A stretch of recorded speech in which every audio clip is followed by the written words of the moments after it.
Shalom everyone. Finally po,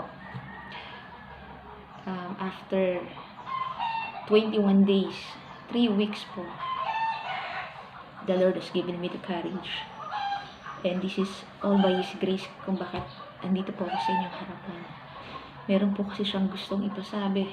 October 5 pa po. It's actually a dream warning na hindi ko agad naibahagi. Hindi ko agad na i-release sa inyo. Kaya patawad. I know I'm accountable to this. And actually, ang daming ang nangyari because of that po. Hindi na lang siya isang warning, dream warning, naging constant, series of warnings siya na pinadaan hindi lang po sa akin, even sa mga ibang servants po na malapit po sa akin. So, seryoso po siyang warning and mensahe ng Panginoon. How I pray and hope na mabigyan po natin ng oras na mapakinggan. In Jesus' name. So, okay lang po ba? Pray po muna tayo. Yes. Yes, Holy Spirit, Panginoon, kami po ay lumalapit po. We humbly come before you, God. Lord, we ask for your help, Lord. Kailangan ka po namin. Nawa, i-lead mo po kami. Kaya manguna ka, Panginoon. As I share, Panginoon, yung mensahe na gusto mo makarating sa amin lahat, Lord. Anoint me, God. Samahan mo nawa po ako, Lord. Hindi ko kaya pag mag-isa lang ako, Lord. Kailangan ka namin, Panginoon. So, Lord, may you open our hearts, kaming lahat, Panginoon.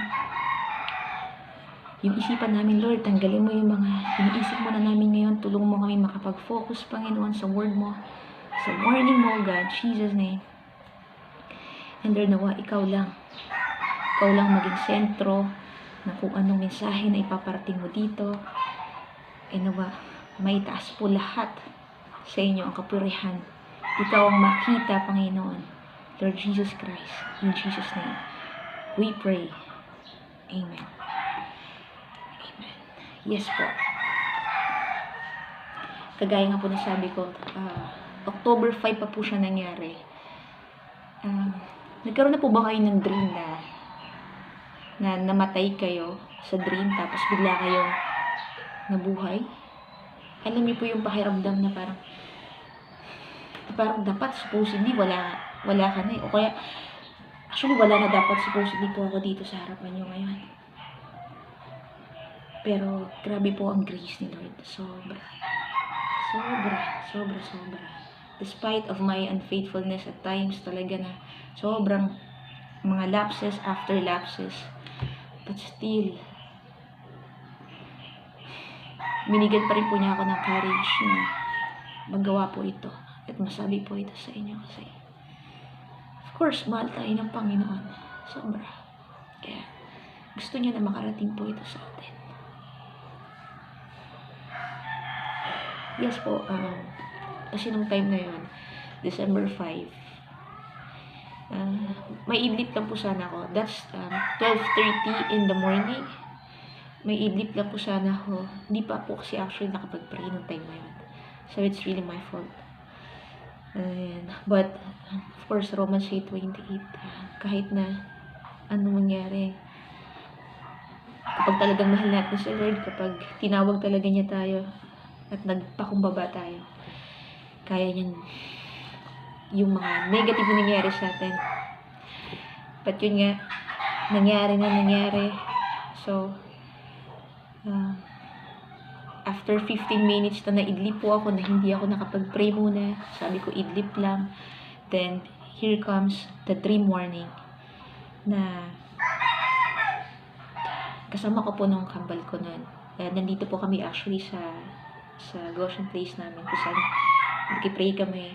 And then, katabi ko siya. And then, bigla, all of a sudden, bigla akong yung parang, alam niyo po yung parang unti-unti akong nawawalan ng malay and ng ulira, hininga, parang, tapos kinakalabit ko siya, sabi ko, Rosh, hindi ko siya mahawakan, hindi niya rin ako parang napapansin, tapos parang ako papatay na parang halos lisanin ko na yung mundo, ganun.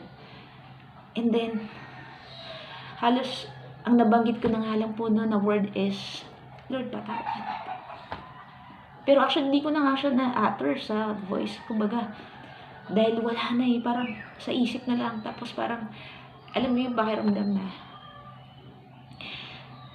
hindi mo alam, hindi ka sigurado kung saan ka tutungo. Actually, may portion po doon na parang naramdaman ko yung separation ng mawalay kahit saglit yung presensya ng Panginoon na parang hindi mo alam saan ka pupunta. So parang grabe po yun.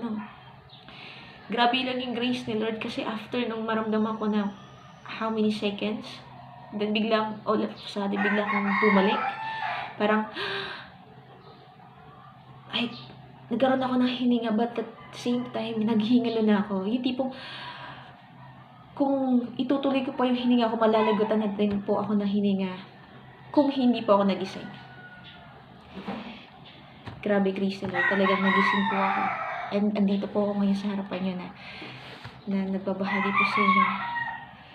Dahil sobra po yung strike sa akin nun kasi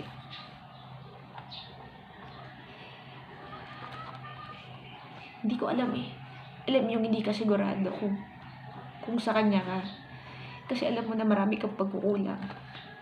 Nung time nga na hindi nga ako napag-pray Diba? So, saan pupunta yung soul ko?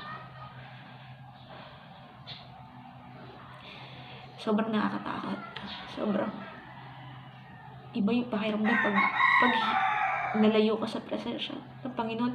Few seconds lang po yun how much more kung grabe, eternal life. Tapos nandun ka pa sa lugar kung saan hindi magugustuhan. Hindi. Kaya,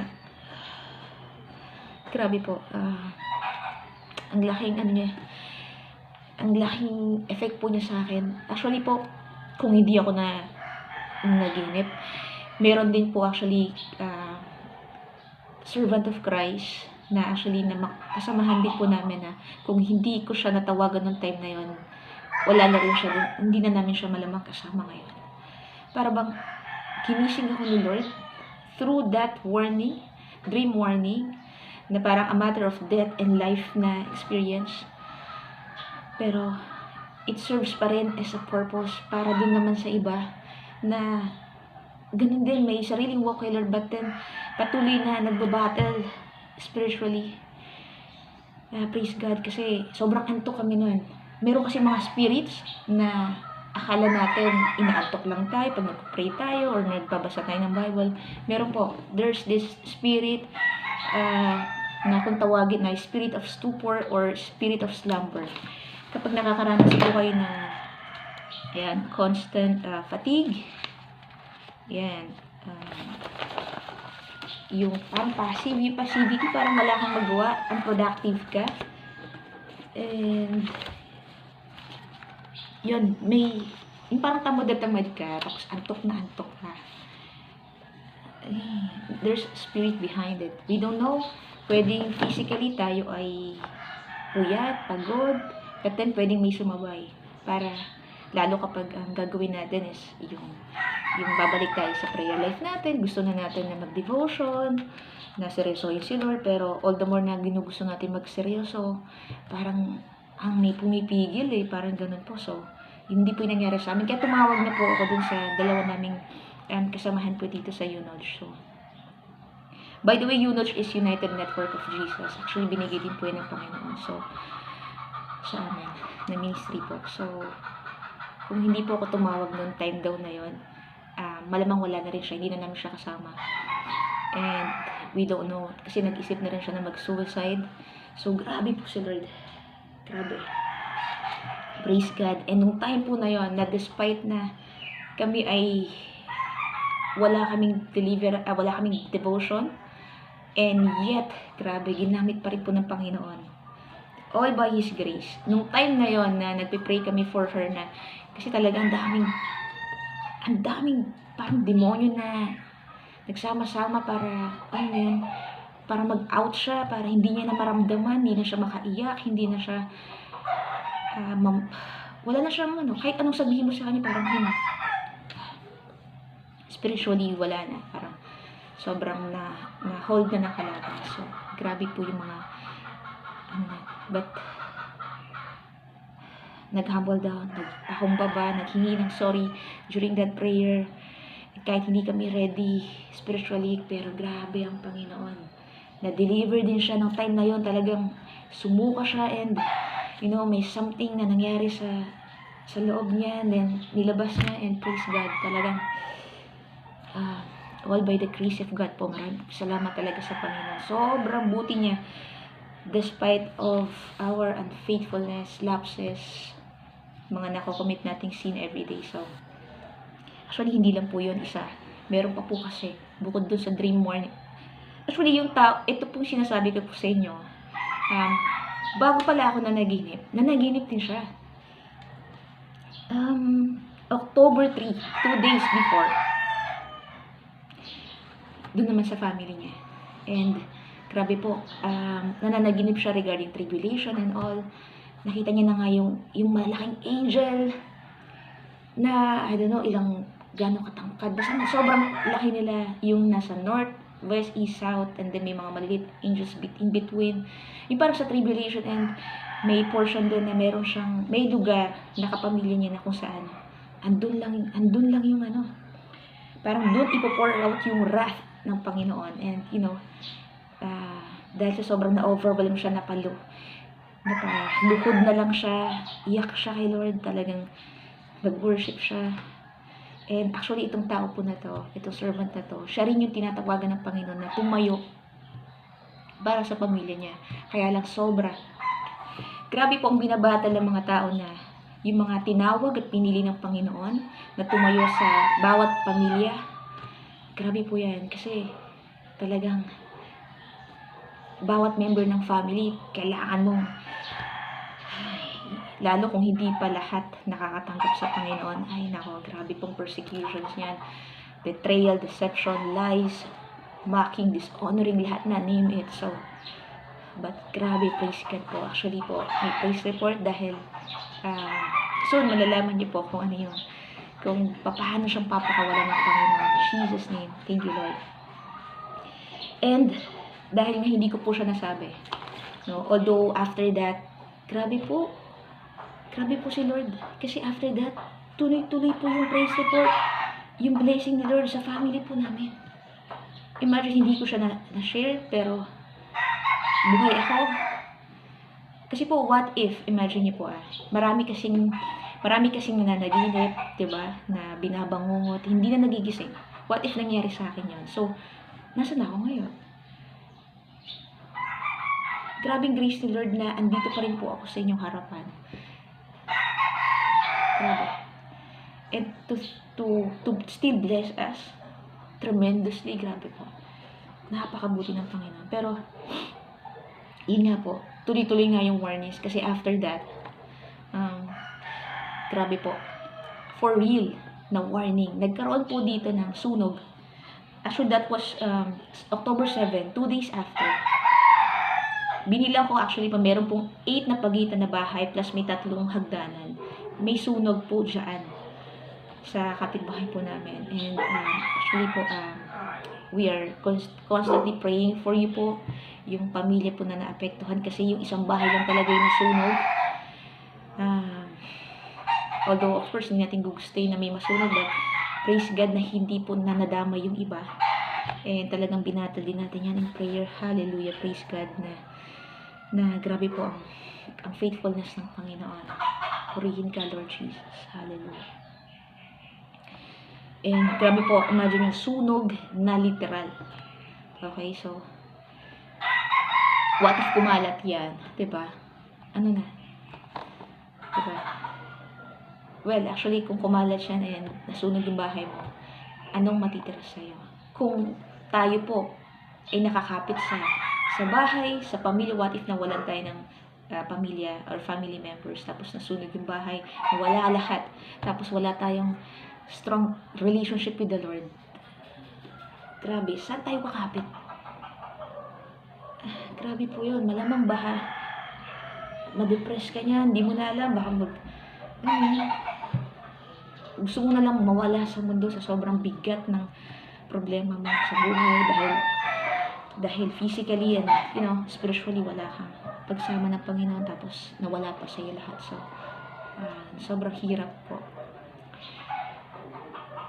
Mahirap mawalan ng mga bagay na nakikita natin, pero grabe, pinakamahirap kung wala po tayong relasyon sa Panginoon. Sobra. Actually, di baling wala ka ng mga nakikita mo sa paligid mo, physically, kung kulang yan, basta meron kang Panginoon, grabe. Alam mo yung panatag ka, we have peace, you have, the joy and the love, kaya mo pa rin magmahal, kaya mo magpatawad, kahit ang gulo-gulo niya, kaya mong gawin pa rin yung pinapagawa ng Panginoon, kahit na kulang kayo sa budget, wala kayong budget, or wala kang trabaho, or kulang lang inyong budget. So, actually, yan po mga aso natin sa labas. Actually, may time nagagamit din. Pwede actually magamit sila ng mga kalaban. Sila mismo pag-awayan. And, actually, may spirit of lust nga na nangyayari. I don't know. Diba? Pwede kasi, living things din po yan. So, parang lahat na lang pwede magamit ng kalaban towards us. So, kung hindi po talaga tayo malalim sa Panginoon, isipin natin na, grabe, after ng isang problema, may problema na naman, and then, here comes another problem, financial, emotional, physical, social, spiritual, boom. Kapag nagsabay-sabay po yan, kaya marami talaga na hindi kinakaya. Lalo ngayon, imagine pandemic. Nakakulong sa bahay, tapos biglang nakakulong ka na sa bahay, magkakasakit ka pa, ma-hospital ka pa, of course, financially drained kayo, mangutang, mamamatayan, oh my.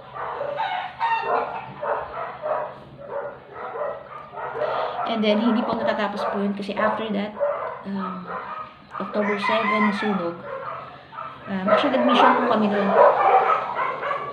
The day kinabukasan po, pumunta po kami sa Mateo. Meron po kami, actually, pang third time po namin nung time na yon na pumunta for that mission. And, walang kuryente. Dahil nga nasunog, walang kuryente. So, kailangan namin mag-ready lahat ng mainit. But then, grabe po sila. Saang kamay na kunin yung generator. Nagkaroon ng generator po, hallelujah. And grabe po kung magkano yan, less than 40,000. But then, sabi po nila kasi after 2 weeks pa magkakaroon ng kuryente, may trabaho and sa online and but grabe si Lord. Within that day yata or kinabukasan may ilaw na. But of course, patuloy po yung biyaya ng Panginoon. Kasi, nung nag-mission po kami noong October 9, grabe po, imagine, spaghetti party with the kids. Isang araw, dalawang araw lang. But then, nung nag-share po kami na, hingi kami ng tulong, kung gusto niyong matulungan itong mga kabataan na to, mga bata na to, yung Bible and all, grabe po. Actually, after this, na maipost ko tong video po na to, i-share ko po sa wall ko yung nangyari na grabing pagtatawid ni Lord sa San Mateo Kids. And sumayaw po kami doon. Nagturo kami ng worship, yung langit ang aking nadarama. Yun. May games, may, nag-Bible study, nagpakain, spaghetti, party, and daming prizes, mga bata. Sobra. Kahit ginabi kami and all, basta kita niyo po yun yung nangyari doon. And yun nga po, imagine hindi ko to nasasabi po sa inyo. Itong dream warning na to. Tuloy-tuloy na nangyayari po kasi sabi na busy nga po and all. And then, tuloy-tuloy po. After that, inabot nga po yata kami ng 6 days doon or more. And then after that, continues yung battle kasi meron po kaming mga mini-minister. So, may mga battles din sila and nandun po kami sa verge ng transition into a new season. So, talagang ang daming kailangan gawin, ang daming may pressure and all, and sinasabayan pa ng attack ng enemy. So, meron po actually vision. Actually, marami pong nangyari. May mga untik na umalis. Diba? Meron pong untik na magkasira. May mga, yun. Pero grabe, may praise report. all by the grace of God. May mga na-deliver and all. Actually po, October 19, grabe po si Lord. Well, bago po ako na-deliver ng matindihan, may another dream po si Lord. Ito naman, incineration. Tama ba? Yung susunugin. Alam niyo po yung mga Christians na pinapersecute. Actually, marami po nangyari ngayon worldwide. Sa iba't ibang bansa, lalo na doon sa mga Muslim, I don't know, na countries, iba't ibang part, Korea, China, may mga pinapersecute po and all.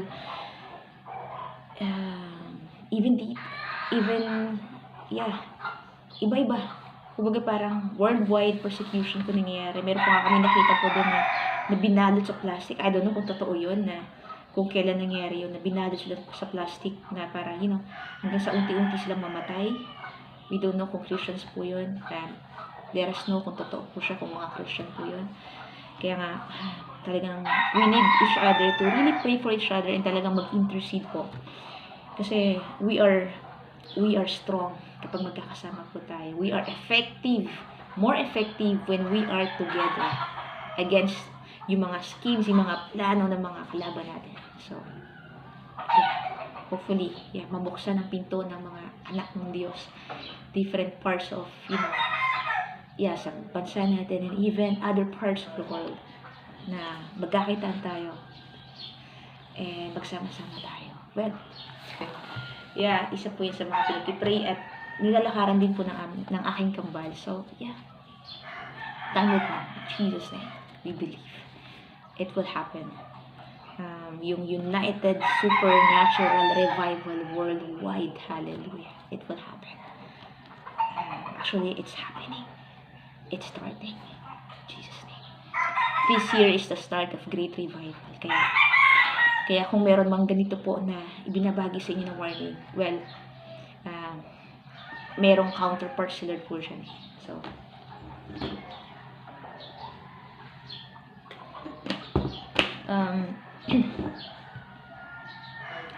yung incineration po na dream, another dream po yun. Imagine, may specific religion, di ko nababanggitin po, no? May kinulong sila ng mga tao. Actually po, may mga bata. May una mga bata, and then may mga adult. And then sa mga adult na yun, kasama po ako. And ang gagawin nila is, ilalagay nila sa mga drum na bakal. And then, may nakita nga ako doon bata na susunugin ka ng buhay. May binababa, may parang may machine, may makina doon na binababa. And, grabe po. Oh my, paano kung dumating tayo sa ganung point, no? Hirap tumayo na parang, syempre, kapag napasukan ka ng fear, asa ng faith mo na talagang kakabugin ka niyan eh. Kasi, kung hindi ka matatag sa Panginoon, kung hindi ka malalim sa Kanya, kung hindi strong yung relationship, intimate yung relationship mo sa Kanya, talagang marirenounce mo eh. Parang, liligtas mo yung sarili mo eh. Kasi, hello, susunugin ka ng buhay. Diba? So, pero po talaga, yung mga bata inuna, na nakakalungkot, but at the same time, it's grabing privilege po na mamatay, na naialay ang buhay para sa Panginoon. Kasi, He has done His part. Kasi ginawa niya na lahat sa cross. Tinapos na niya, actually sabi nga niya, it is finished. Now, tayo po ng mga lingkod niya. Tayo ngayon yung tinatawagan niya. Now, we do our part naman. For Him, for His glory, of course. Diba? Isang malaking kaluguran na paglingkuran at talagang pag-alayan ng buhay ang ating Panginoon sa Kristo. Jesus.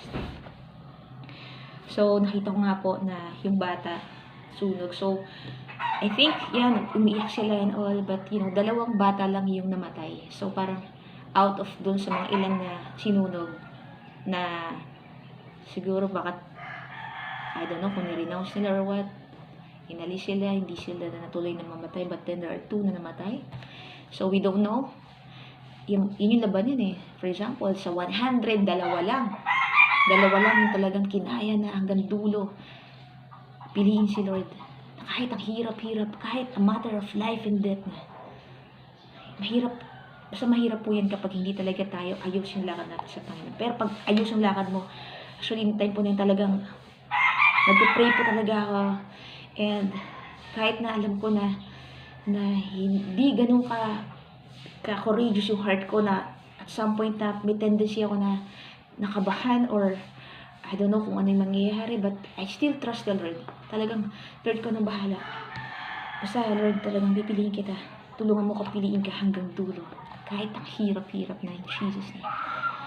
So, grabe, praise God po kasi sinagip na naman po ako ng Panginoon kasi after ng mga bata, hindi na actually nila tinlod, dun sa mga adults, sa matatanda. Oh my, grabe. And nag-bike po ako noon after that na, kasi sabi nila baka magsumbong yung mga matatanda. So, lumabas ako na nag-bike lang ako, and then, you know, may malaking truck doon na iniwasan ko. So, nagising na ako. Grabe pong grace ni Lord, no? October 19 po yun. So, 14 days ago. Hindi ko pa rin nasasabi ito sa inyo. Ngayon lang talaga. And, after that, may kasabahay na naman ako. Yung pinakwento ko po sa inyo kanina, siya rin daw.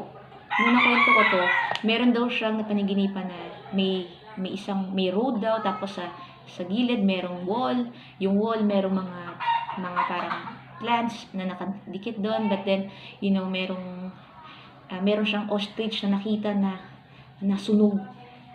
Basta sunog yung itsura niya. Ang creepy nga raw eh. So parang, you know, sunog na naman. Na parang incineration, tapos ito sunog ostrich. Actually, yung twin ko, meron po din siyang vision na nung time na shinare ko po ito sa kanya, meron na po siya, habang nagpipray po siya, may nakita siya na tao, face ng tao, tapos nasusunog dito, may mga nasusunog na part sa kanya na buhay siya. Na parang alam niyo po yung sa hell na nasusunog ng buhay. So, grabe. Another warning na patuloy na pinapadaan sa iba't ibang servants of Christ. Hindi na lang po sa akin. And then, but praise God po, kasi noong October 19, yun din po yung time na nag-deliver ako kasi talagang, grabe Lord, ang tindi ng tuloy-tuloy warning mo, talagang niluhod ko, iniyak po yun, hiningi ng tawad sa Panginoon, and nag-confess, inamin ko lahat. Wala, hindi na ako, guilty ako eh. Talagang, patuloy po tayo nagkakasala, pero patuloy din po tayo na tinatawagan ng Panginoon na talagang magpakumbaba lang, mag-confess, umamin sa Kanya, and talagang mag-repent, pagsisihan natin. Huwag nating tambayan yung mga kasalanan, kundi talagang talikuran natin. Because the Lord is so faithful, He is just to forgive us. Sinabi na po niya, 1 John 1:9. So, kapag na-confess natin lahat, talagang naiyak natin na at the same time talagang willing na tayo na talikuran and then harapin natin siya. He is faithful to forgive and to purify us from all unrighteousness. As in, pupuruhin niya yan. No?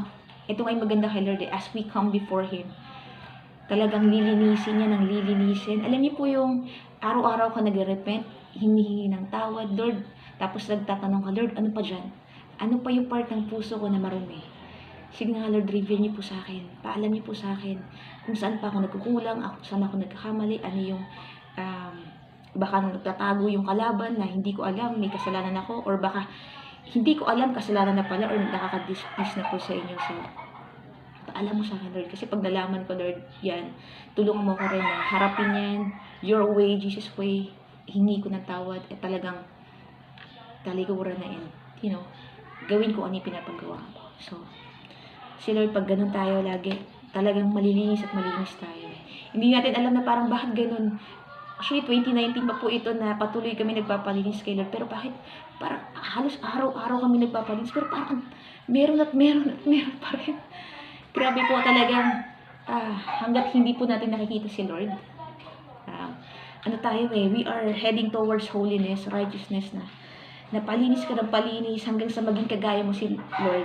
As in, maging Christ-like yung character mo, yung puso mo, the way ka mag-isip, parang, ano mo yun, nagbabago, the way you speak, the way you feel, or yung compassion mo towards other people, nag-i-increase yung love mo, yung forgiveness, yung patience mo, understanding mo. Kasi para ka nagiging kagaya ni Jesus. Mahirap, of course, but posible siya. Kung mas pipiliin natin siya at mas lalaanan natin talaga siya ng oras. So, ayun po, October 19 po yun, and praise God po kasi bukod sa na-deliver ako, sabi ko nga, Lord, kung meron po kasi akong meron po akong inas na parang pinakonfirm po sa kanya nung time na yun. And Lord, sabi ko, kung ito yung gusto mo na ipasabi ko sa tao na to, then confirm, Lord. Kasi actually po, it's July 25, I think, nung na-receive ko po yung speaking in tongues ko. Yung gift to speak in tongues. And, pero, randomly talagang may time nawawala siya. I don't know kung ninanakaw siya ng kalaban or yung fire ko lang within me, hindi ko siya nang-maintain. Kaya, so, sabi ko, Lord, sige, kung sa'yo to galing talaga, i-confirm mo, balik mo po, nawa, yung speaking in tongues ko, and then praise God. Imagine, na-deliver ka na, nabalik pa yung gift mo, October 19, 14 days after ng dream warning. Grabe lang talaga po si Lord. Hallelujah. Praise you, Jesus. And then, here comes October 20. Oh! Actually po, may nalagpasan ako. Sorry, nalagpasan po ako. Kasi bago mag-19, umuwi po kami ng October 16. From October 8, na nag-mission po kami, October 16 na kami ng Sabado, nakarating, gabi. Then here comes, madaling araw po ng October 17, Sunday. Grabe po, oh my. Actually, hindi po alam po ito ng mga, ng mga kapitbahay, even ng kamag-anak. Hindi ko pa po kasi ito nasasabi. Hindi pa namin ito na ibabahagi sa lahat. Nagkaroon po ng sunog dito sa bahay namin. To the point na namatay na yung kuryente, tapos minahamay kami sunog. Yung halak, buti, grabe po. Gising pa ako nung alas 2 pasado ng madaling araw. Kasi parang mga 12 yata kami dumating, around bago mag-12 ng midnight. Ay, may. Nagising din si Daddy po. Praise God. Binaba niya. And then pagbukas niya doon sa kusina, yung malapit po sa pintuan namin. Oh my, grabe po. Sobrang usok. As in. Oh, grabe. Nakakasuffocate. Kuya namin nandun sa katabi nung area po na yon. Yung kuya namin may office. Tulog siya. Hindi niya alam na yun yung nangyayari. Nasusunog na yung electric fan. Taas, baba. Malapit. Andun po yung LPG. Andun yung switch ng kuryente, and may mga plastic doon, and grabe po ang pag-save ni Lord kasi unti na lang talaga. Malamang baka na-trap po kami dito, hindi kami nakalabas din kung natulog po ako. Actually po, I don't know kung paano nangyari kasi pinatay ko yun eh. Pinatay ko yung fan. I don't know kung napatay ko siya or napindot ko lang is yung number 1. Nung nakita ko na walang umaandar, and then akala ko napatay ko siya, pwedeng ganun yung nangyari. Pero grabe po, yun yung nag-cause para mag-init, and then talagang masunog siya yun. Literal na fire. October 17, so October 5, 12 days. Actually po, hindi ko pa rin nga umabot na ng October 19, hindi ko pa rin na-share po ito sa inyo. Grabe po ang pagtatawid ni Lord. Pero please God, Romans 8:28. Dahil po doon, nagkaroon ng bagong electric fan. Tapos ayun, daming lulutuin, may blessing, may pagkain, ang daming blessing po ni Lord. Actually, may mga binili pa dito sa bahay, and all, may bagong, oh my, basta grabe po. Grabe po ang biyaya, ang grace ni Lord, despite na hanggang ngayon, parang ngayon ko lang po ito nasabi sa inyo. Patawad talaga, Lord. Sobrang, hindi ko dapat ito pinapalagpas because every time po na merong na gusto ni Lord na gamitin tayo, na may ipapasabi siya through us, we are really accountable to that. Kasi pwedeng may mga tao na nangangailangan ng message na yon, na kung hindi nila marinig yung message na yon, it's the end for them. So, sobrang critical. At the same time, of course, accountable tayo kay Lord. Pwede kasi hindi na niya tayo, hindi ako sinusunod ng ako na to. Ilang beses ko na siya na-warning May dream, may vision, may physical, merong lahat na yata ng way ni Lord para magising, hello, sabihin mo na. Hindi mo pa sinasabi. Actually po, kasalanan ko po yun. Kaya po nangyari din yung October 5 na yun. Meron po kasi akong pinost sa Facebook ko po na hindi ko po tinuloy. Na naging ano po siya, inonly me po siya. It's actually a rapture dream na yung experience po niya na sabi nga parang, na nayakap niya si Lord nung time na yun after nung na-meet niya in heaven, nagkaroon ng rapture, na-meet niya, nandun sila sa portion ng heaven part sa clouds, na-meet niya si Lord, and then bigla silang punta sila sa paradise na, sa heaven mismo, and niyakap siya ng Panginoon, and then sabi ni Lord, just, tell whatever you have witnessed here. Parang sabihin mo, right now, sabihin mo sa kanila. They need to know. And they need to pick po yung guy po na yun na yung mga short video clips po sa YouTube yon. And ako, nag-share ako pero hindi ko muna siya in-only me kasi usually po pag nag-share po kami dyan merong mga sinusundan, may theme, may all, parang hindi depende sa mensahe or sa sequence and all. But talagang it's my fault. Actually, hindi na po yun. May isa pa akong napanood. Sabi sa kanya po na dapat na ibahagi ko rin po kasi sabi sa kanya na, you tell my people that I am coming back soon. Sabi ni Jesus dun sa isang servant. Tapos sabi ng servant, yes Lord, they know that you are coming back soon. And then sinabi ulit po ni Lord for the second time, no, tell them that I'm coming back soon. Sabi niya, yes Lord, we know. We know that you are coming back soon. They know that you are coming back soon. Yes Lord, alam na nila yan eh. Alam po namin Lord talaga na darating ka talaga Lord. Alam mo sabi ni Lord, no! Tell them that I'm coming back soon. Actually, ang unang sinabi niya, no, they don't know. So, tell them that I am coming back soon.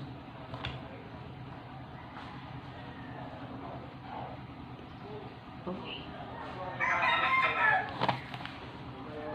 The Lord really knows the condition of our hearts. Pwedeng iniisip natin, si Lord, anytime darating si Lord.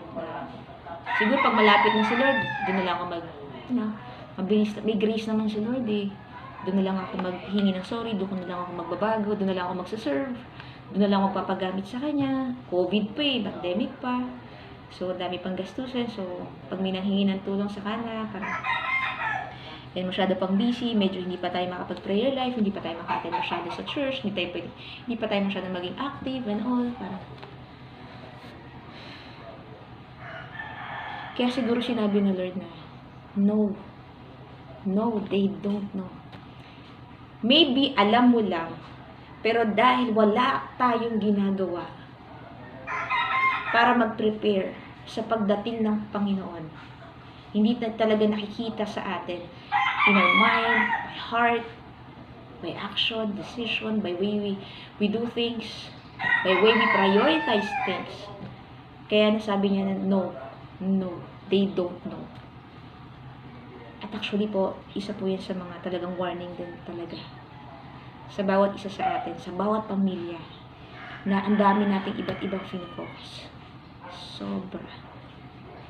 Pwedeng nabibigyan natin ng panahon si Lord. At some point, pwedeng unti lang, pero most of our time nasa pamilya, nasa trabaho, nasa negosyo.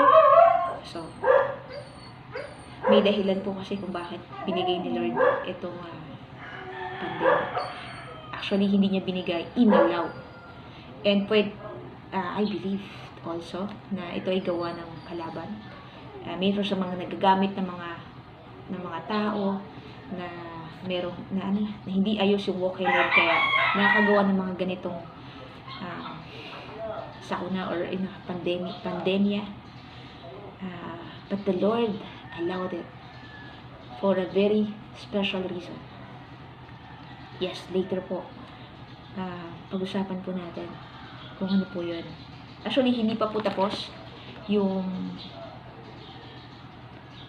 kasi meron pa, hanggang ngayong araw na to. Pero yun nga po, medyo i-cut ko po muna to. Gawin ko muna na part 2 na lang po. So, shalom! See you on next video.